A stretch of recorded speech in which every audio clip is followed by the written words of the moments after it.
I'm a licensed massage therapist, and I have a client. He's a 71-year-old male. He's retired, very active, very travels the world, high energy, all that stuff. And last year he was suffering from nagging back pain, lower back pain, and we were working on it. And so he went to this center and they did an MRI on him to see where they were going to put the epidural. Then it came back that he had lesions on his liver and his spine. And he came to me with that information right after he got the MRI results. And I went, okay, this was, I guess it's a little emotional because this is right after my dad passed, and he's, you know, a really nice man, and he feels fatherish to me, even though he's a great client. But I said, you know what, this is the precipice of your life. You know, you could honorably exit stage left and die of cancer, or you can take the challenge and heal your life. And so I introduced him to Dr. Joe Dispenza's Blessings of the Energy Centers, started talking about that theory of bringing in your future healed self, and we started talking about that. And he's a very open-minded individual, which is fabulous.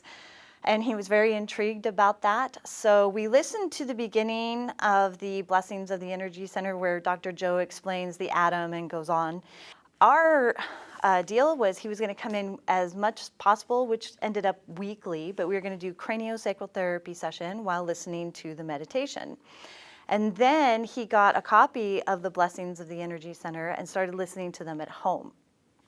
So they got a PET scan and a biopsy, and this is the PET scan. And on the left is his PET scan before, and this was around October 9th of last year. So this is the left side before. So with what happened was when they came back with all the information, he had 10 tumors in his head.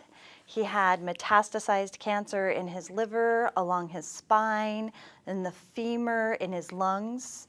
Basically, the doctor said you have about 6 months to live if you don't do anything, you know, the curse. And the doctors laid down the curse.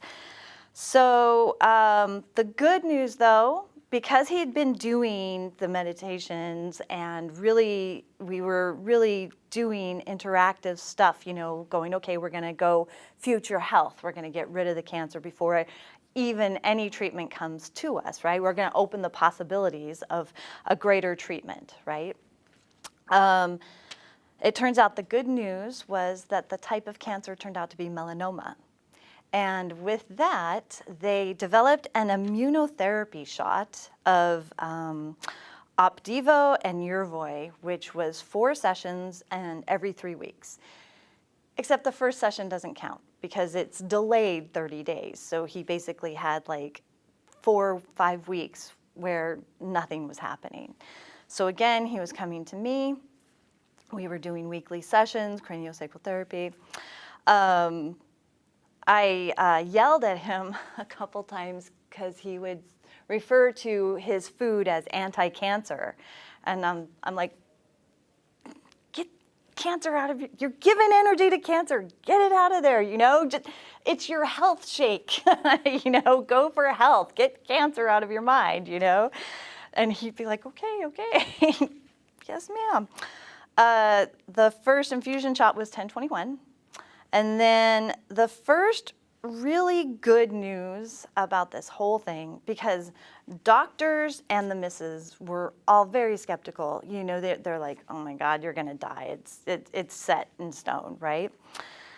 And in 12/2 of 2020, had another PET scan, and they had seen that the tumors in his brain has actually shrank. And all the tumors along his spine were shrinking, and some of them were even gone. Go January, he went back, and most of his tumors were gone. He'd been listening to him and his wife. Actually, his wife joined him, and he started listening to the Blessings of the Energy Centers like 4 or 5 days a week, right? And come 4/15, he cured himself of cancer. He has no more tumors. They were worried that the bones were going to collapse because the tumors were shrinking so fast. And so 4/15, his bones are actually better than before. He grew back his bones better than before. It's incredible. So that's one of the reasons why I'm here, one of many.